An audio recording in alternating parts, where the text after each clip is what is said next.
សួស្តីអ្នកនរគ្នាឥឡូវ KH page បាននាំមកមេរៀនថ្មីនៃភាសាអង់គ្លេស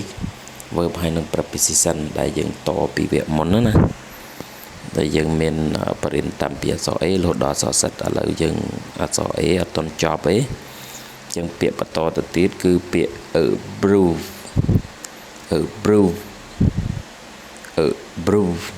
មិន approve ណា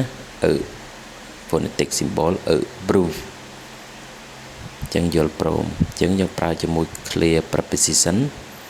approve of something approve of something approve of something approve of something ចឹង something កន្លែងនេះយើងអាចដាក់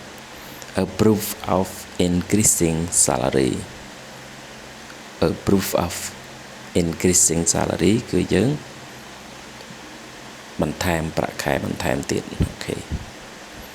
ដោយមានការយល់ព្រមបន្ថែមលុយខែថ្មីអញ្ចឹងយើងពាក្យមួយទៀតគឺ argue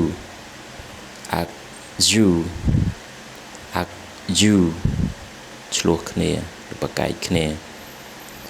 argue with someone argue with someone ឆ្លោះប្រកែកជាមួយនរណាម្នាក់ For example, I argue with my friend. I argue with my girlfriend. For example, អញ្ចឹងយើងមានពាក្យថ្មីបន្តទៀតអញ្ចឹងចាំត